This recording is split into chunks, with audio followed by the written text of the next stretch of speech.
بسم اللہ الرحمن الرحیم۔ شروع اللہ کے نام سے جو بڑا مہربان نہایت رحم والا ہے۔ السلام علیکم محترم ناظرین، میں ہوں عبداللہ اور آپ دیکھ رہے ہیں تاریخ اسلام چینل۔ محترم ناظرین، آج کی ہماری ویڈیو شاہ اسماعیل جنہوں نے طوائفوں کے کوٹھے پر جا کر انہیں اسلام کی تبلیغ کی۔ کچھ لڑکیاں سب سے بے نیاز اپنی اداؤں سے سب کو گھائل کرتی مدرسہ عزیزیہ کے سامنے سے گزر رہی تھی کہ حضرت شاہ محمد اسماعیل رحمۃ اللہ کی نظر ان پر پڑ گئی۔ حضرت نے اپنے ساتھیوں سے پوچھا، یہ کون ہیں؟ ساتھیوں نے بتایا کہ یہ طوائفیں ہیں اور کسی ناچ گانے کی محفل میں جا رہی ہیں۔ حضرت شاہ صاحب نے فرمایا، اچھا یہ تو بتاؤ کہ یہ کس مذہب سے تعلق رکھتی ہیں؟ انہوں نے بتایا کہ یہ دین اسلام ہی کو بدنام کرنے والی ہیں، اپنے آپ کو مسلمان کہتی ہیں۔ شاہ صاحب نے جب یہ بات سنی تو فرمایا، مان لیا کہ بد عمل اور بد کردار ہی صحیح، لیکن کلمہ گو ہونے کے ناطے تو ہم مسلمانوں کی بہنیں ہی ہیں، لہٰذا ہمیں انہیں نصیحت کرنی چاہیے، ممکن ہے گناہ سے باز آ جائیں۔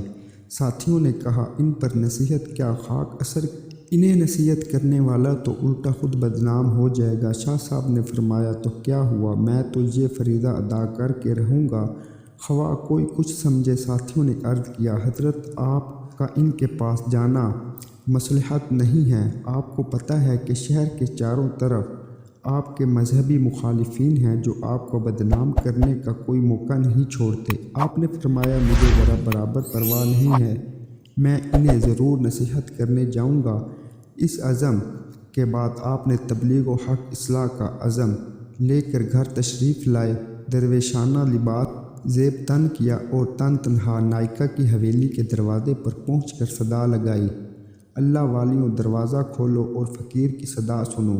آپ کی آواز سن کر چند لڑکیاں آئیں اور دروازہ کھولا تو دیکھا باہر درویش بزرگ کھڑا ہے۔ انہوں نے سمجھا کہ کوئی گداگر فقیر ہے، 100-200 روپے لا کر تھما دیے، لیکن اس نے اندر جانے پر اصرار کیا اور پھر اندر چلے گئے۔ شاہ صاحب نے دیکھا کہ چاروں طرف شمع اور کندلین روشن ہیں، طوائفیں طبلے اور ڈھولک کی تھاپ پر ناچ رہی ہیں، ان کے پیروں میں گھنگروں کی جھنکار نے عجیب سا سما باندھ رکھا تھا۔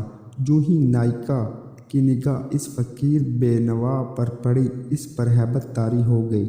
وہ جانتی تھی کہ اس کے سامنے فقیرانہ لباس میں گداگر نہیں بلکہ شاہ اسماعیل کھڑے ہیں، جو حضرت شاہ ولی اللہ کے پوتے اور شاہ عبدالعزیز شاہ رفیع الدین شاہ عبدالقادر کے بھتیجے ہیں۔ نائکا تیزی سے اپنی نشست سے اٹھی اور احترام کے ساتھ ان کے سامنے جا کر کھڑی ہوئی اور بڑے ادب سے عرض کیا، حضرت آپ نے ہم سیاہ کاروں کے پاس آنے کی زحمت کیوں کی؟ آپ نے پیغام بھیج دیا ہوتا تو ہم آپ کی خدمت میں حاضر ہو جاتے۔ آپ نے فرمایا، تم نے ساری زندگی لوگوں کو راگ سرور سنایا ہے، آج کچھ دیر ہم فقیروں کی صدا بھی سن لو۔ وہ بولی، جی سنائے، ہم مکمل توجہ کے ساتھ آپ کا بیان سنیں گی۔ یہ کہہ کر اس نے تمام طوائفوں کو پازبی اتارنے اور طبلے ڈھولکیاں بند کرنے کا حکم دے دیا۔ وہ ہمہ تن گوش ہو کر بیٹھ گئی۔ شاہ اسماعیل نے حمائل شریف نکال کر سورۃ التین کی تلاوت فرمائی۔ آپ کی تلاوت اس قدر وجد آفریں اور پرسوز تھی کہ طوائفیں بے خود ہو گئیں۔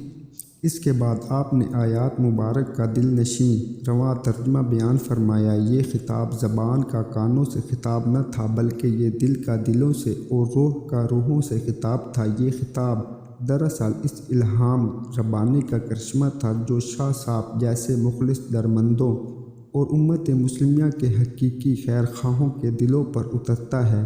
جب طوائفوں نے شاہ صاحب کے دل نشیں انداز میں سورت کی تشریح سنی تو ان پر لرزہ طاری ہو گیا، روتے روتے ان کی ہچکیاں بند ہو گئیں۔ شاہ صاحب نے جب ان کی آنکھوں میں آنسو جھڑیاں دیکھی تو انہوں نے بیان کا رخ توبہ کی طرف موڑ دیا اور بتایا کہ جو کوئی گناہ کر پھر اللہ سے اس کی معافی مانگ لے تو اللہ بڑا رحیم ہے، وہ معاف بھی کر دیتا ہے، بلکہ اسے تو اپنے گناہ گار اور سیاہ کار بندوں کی توبہ سے بے حد خوشی ہوتی ہے۔ آپ نے توبہ کے اتنے فضائل بیان کیے کہ ان کی سسکیاں بند ہو گئی۔ کسی ذریعے سے شہر والوں کو اس کی خبر ہو گئی، وہ دوڑے دوڑے آئے اور مکانوں کی چھتوں، دیواروں، چوکوں اور گلیوں میں کھڑے ہو کر سننے لگے۔ تاحد نگاہ لوگوں کے سر ہی سر نظر آنے لگے۔ شاہ صاحب نے انہیں اٹھ کر وضو کرنے اور 2 رکعت نوافل ادا کرنے کی ہدایت کی۔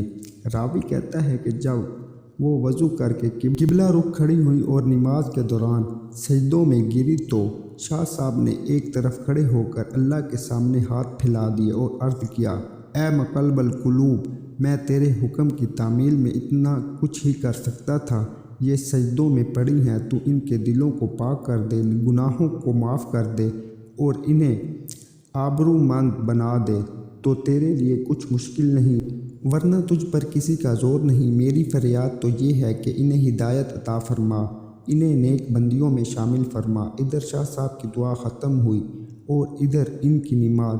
وہ اس حال میں اٹھی کہ دل پاک ہو چکے تھے۔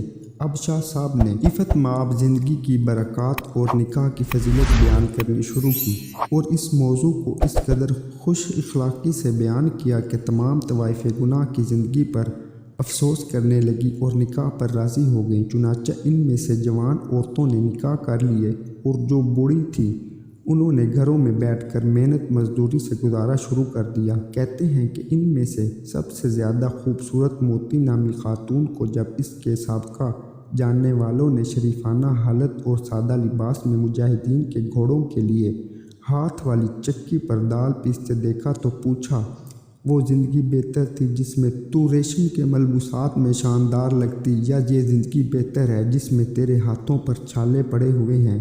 کہنے لگی، اللہ کی قسم، مجھے گناہ کی زندگی میں کبھی اتنا لطف نہ آیا جتنا مجاہدین کے لیے چکی پر دال ڈالتے وقت ہاتھوں میں ابھرنے والے چھالوں میں کانٹے چبھنے سے آ رہا ہے۔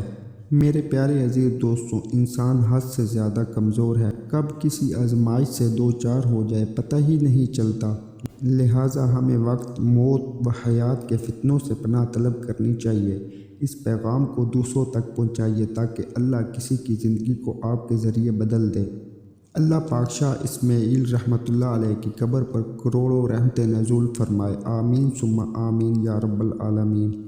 دوستوں، اگر آپ کو ہماری یہ ویڈیو اچھی لگی ہو تو ویڈیو کو لائک اور چینل کو سبسکرائب ضرور کر دیجیے گا۔ جزاک اللہ۔